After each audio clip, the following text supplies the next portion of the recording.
Good morning, everyone. Thank you for joining us. We're here today to provide an update on COVID-19 in Tennessee and to talk about what we all can do to help limit the spread of the disease. Joining me today are Dr. Lisa Piercy, Dr. John Dunn, Dr. Mary Margaret Phil from the Department of Health, as well as Dr. Wendy Long, the President and CEO of the Tennessee Hospital Association.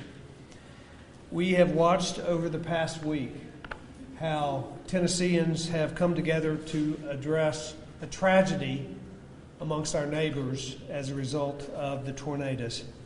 Now it's time, once again, to come together around a different challenge, COVID-19 in Tennessee. As the number of cases rise, the responsibility we each have rises as well.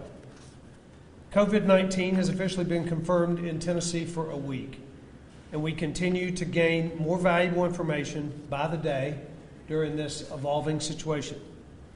We are in daily communication with other states and the federal government. And as a reminder, you can find daily information as well at coronavirus.gov and at tn.gov/health.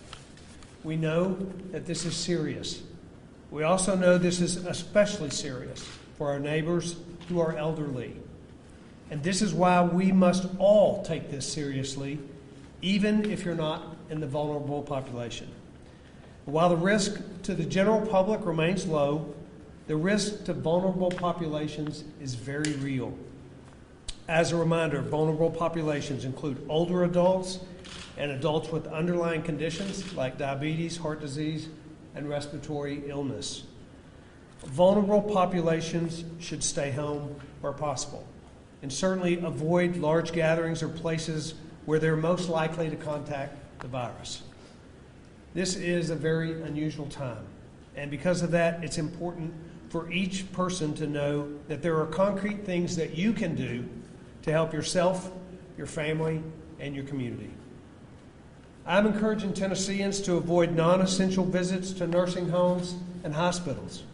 We ask Tennesseans to be vigilant about protecting the health of older family members, and colleagues, and friends and neighbors. Every day we learn more about this disease and its impact, and we will continue to adapt our position to fit what we believe is best for Tennesseans. As more individuals get sick, we realize that this means a greater need for resources to treat them. For that reason, this morning I signed Executive Order 14, which will move us into position to bring in additional funds from FEMA and relax certain laws which will make it easier to respond to this disease. This emergency declaration is an important next step in our efforts to treat and mitigate the impact of this disease. Many of our college campuses are making the decision to cancel classes or move to online classes. We understand this difficult decision, and we believe it's a decision best made in and by the communities most directly impacted. Earlier this week, we asked Tennessee insurers to consider waiving out-of-pocket costs for those seeking COVID-19 testing. We're encouraged by the response and commend the 8 health insurance companies who operate here that have all agreed to do so. As we continue to learn more, our response will continue to evolve. And I encourage everyone to stay vigilant in reading and sharing information from reliable sources. Continue to practice good hygiene by washing your hands often. If soap and water are not readily available, use a hand sanitizer. Cover your cough. Avoid touching your face. Avoid close contact with people who are sick. Stay home if you are sick. If you believe you've been exposed to COVID-19, contact your doctor. Put distance between yourself and other people.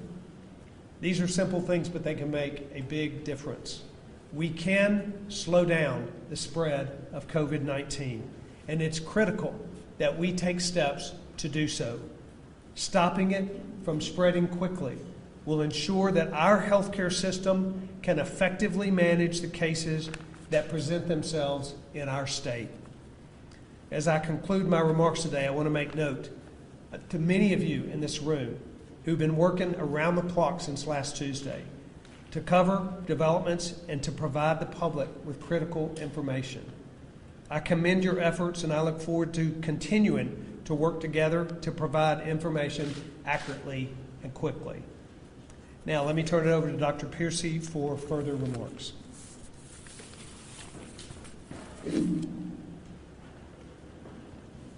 Thank you, Governor Lee. I first want to echo the Governor's comments about those of you who are dedicated to providing up-to-the-minute coverage of this rapidly evolving situation. As we continue to ramp up our mitigation efforts, communication with the general public is critical. In the week since we first announced our first case, I want to highlight some of the notable changes. First, we've had expanded case reporting on our website to include county-level data. There is a delicate balance between transparency and patient privacy, and although outside of our standard protocol, we want communities to be able to respond to this unique and evolving situation. We have also had emergence of private laboratory testing through commercial tests. While this is still early, we first received results from commercial laboratories yesterday. The state lab also continues to receive additional testing supplies and will continue to provide testing in addition to those commercial labs. As of this morning, we have enough supplies to test at least 500 individuals in the state lab, in addition to what's being done in private labs. We've issued continued guidance on school closures, mass gatherings, and travel, and I encourage you to pay attention to this, especially as families consider upcoming spring break plans. As we start to see more institutions and event planners make changes, please note that these actions are in an effort to flatten the curve. That's a phrase that you'll likely hear more about, and that deals with slowing the number of cases in order to reduce the strain on our hospitals, healthcare resources, and allow our communities more time to prepare. We've been ramping up our efforts for vulnerable populations, especially the elderly and those in nursing homes. We have had multiple interactions with all of these facilities statewide, encouraging limitation of visitation and ensuring appropriate infection control procedures are in place. Finally, our hospitals have also made significant strides in the last several days on their testing and response efforts. With us today is Dr. Wendy Long, President and CEO of the Tennessee Hospital Association, as well as member of the Governor's COVID-19 Task Force. I will now ask her to give us an update on Tennessee hospital preparedness. Thank you.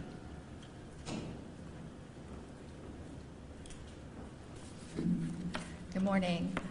Tennessee hospitals are working, as you might imagine, very closely with state and local public health officials to prepare for and respond to the surge in patients that we anticipate as a result of the COVID-19 epidemic. Hospitals have already begun implementing visitation policies and visitation screening processes.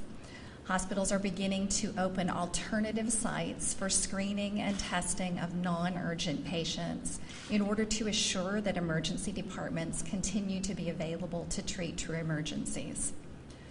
Hospitals throughout the state are coordinating with other hospitals and with other healthcare providers within geographic locations to try to maximize access to needed resources to respond to this epidemic.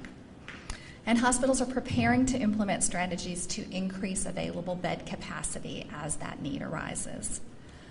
We are concerned regarding the potential for supply, equipment, and manpower shortages down the road. That will depend very much on the scale and duration of the outbreak in Tennessee.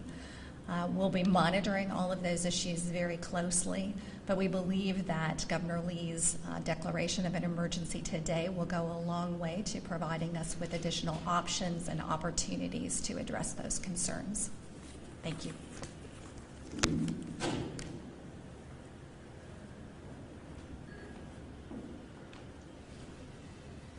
So that concludes our presentation. We will answer questions, and let me just close the formal remarks by saying that I believe we have an opportunity as Tennesseans to come together once again, that we can address this challenge that is before us We have a great responsibility to address it, but it will take every single Tennessean to come together and do their part to mitigate the spread of this disease across our state and to provide for the best outcome possible in the weeks and months ahead. Happy to take your questions. You said 2 days ago that we didn't need an emergency declaration until there were clusters. Why is it needed now? Well, we have had more cases since those 2 days ago, and we believe there are more cases we believe there will clearly be more cases as expanded testing occurs, and the speed with which that is occurring was what caused us to consider making that decision. Governor, this emergency declaration, you're saying it will open up some funds and you'll be able to access them. But we know that right now the state has $10 million from the federal government. I wonder what do you plan to do with that amount of money that we already have? Well, I'll let Dr. Long specifically talk about what we believe costs will be going forward, but the emergency declaration also will not only free up the opportunity for us to receive additional funds when necessary, but it relaxes rules around licensure, around prescription regulation, numbers of days around getting a prescription. It will allow us to more effectively treat a surge of cases that come in our state, still protecting the public, but it relaxes rules around that. Dr. Pierce, you have comments about our anticipation of what those expenses might be, at least the first ones coming forward. Specifically, if you can talk about those $10 million from the CDC. Thank you for the question. We do have several funding mechanisms, but that one that you reference is the largest. We are in the process of compiling a list of things that, as we scale up, very well may have price tags associated with them. One of the primary things that we want to use the funding for is for telemedicine efforts. And this is not only in an effort to keep patients in their homes and talk to them remotely, but also to offload some of our emergency departments and clinics who not only may be more at risk with sick people in the waiting room, but also just from a volume standpoint. I'll ask Dr. Long to talk a little bit about what hospitals are doing specifically in that realm. Certainly, hospitals provide a lot of outpatient care as well as inpatient care, and so we're beginning to look at what we can do to keep patients, particularly patients who are elderly or with chronic health conditions, to serve them at home and not require them to be in clinic. So we're looking at things like providing longer prescriptions than we normally would, say for 90 days as opposed to 30 days, providing some of those visits via telemedicine, as Dr. Piercy mentioned, is a high priority. Again, anything that we can do to free up beds and resources.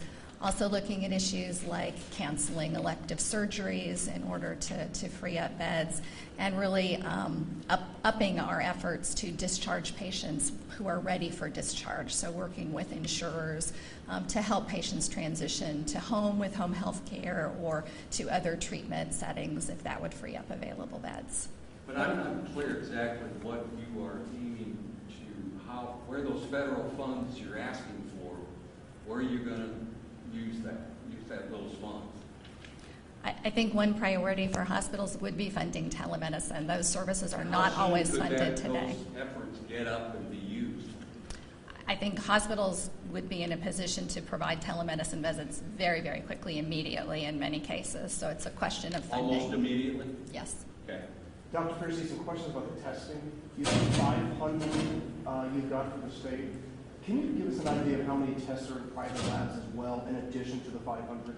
That's a great question. I don't know how many private labs, what their testing capacity is right now, but there are multiple lab companies that are coming online and have done so in the last 7 days, and I've not been made aware of any restrictions or limitations on that testing capacity. Do you have any idea how many people have requested to be tested so far in Tennessee?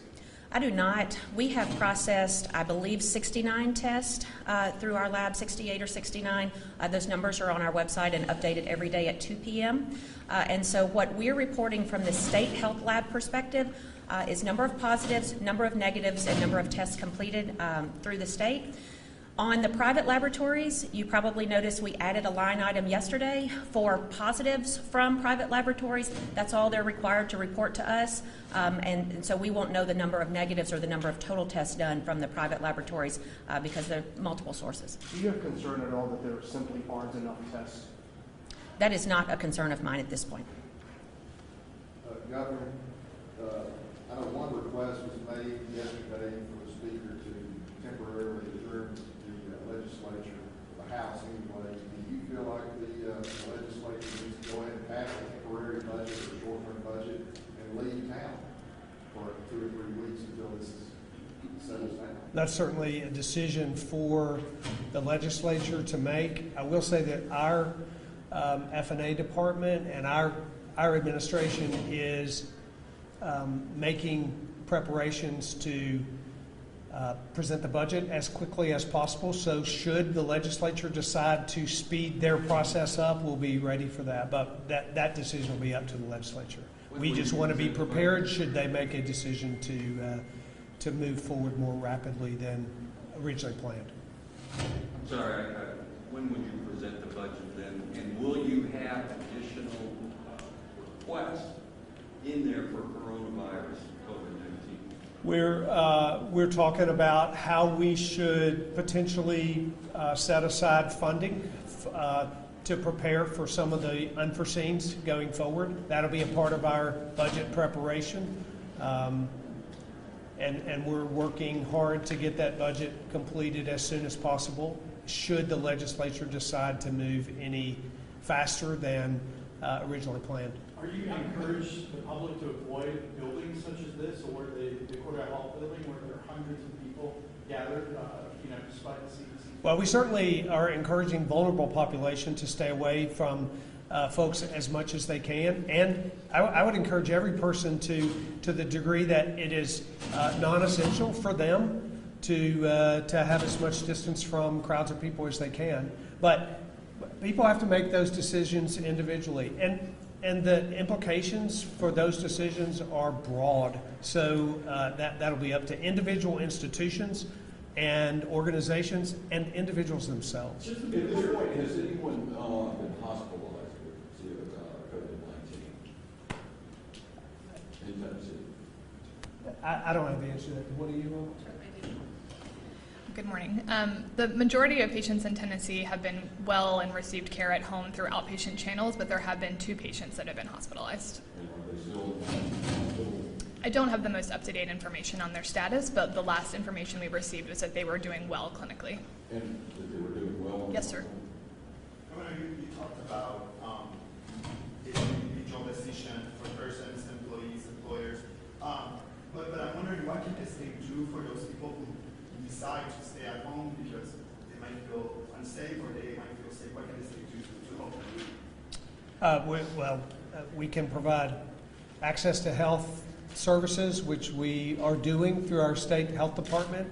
As was said earlier, we've encouraged healthcare companies to provide coverage and to provide treatment with no out-of-pocket costs to their patients. We're putting in place direct access to the healthcare safety net for those who are uninsured, to make sure that anyone who feels that they have potential exposure to this can be treated through our healthcare safety net at no cost to them if they're uninsured. So there are a number of ways that we can provide services to those who feel exposed. Governor, your department initially declined to release county information for cases in outside metro areas. That decision was later reversed. Do you think going back and forth and kind of playing around with what information is going to be released has hurt public trust of how the state is handling the situation? What I think is really important is that this is an unfolding situation. And so what we do today may be expanded tomorrow. And what we do today to address this spread of this disease will impact tomorrow's spread. So that's why things change, because we have a fluid health situation in our state, and we will continue to change. And we encourage folks to stay vigilant in receiving information, because information does change. And there's much that's not known about this disease as it's traveled across the world. There are a lot of things we do know, and those are the decisions that we're trying to make decisions based on what we do know, but that's really the reason things change. I think that, and the public, we want to communicate that to them so that there isn't a mistrust, but just an understanding that continuously being connected to the evolving information is the best way to stay ahead of it. We have time for one more question. Just a quick follow-up. Then do you imagine seeing maybe age and gender later being released? There, as you know, there's a real balance between patient protection, and so we'll take that into account. And as the situation changes, we'll consider everyday changes. I have to ask about industry. I have to ask about industry. There's a lot. If there's limitations of people going places, and we are subject to tourism during the state, what's your concern about how this could impact the industry and the financial health of the state?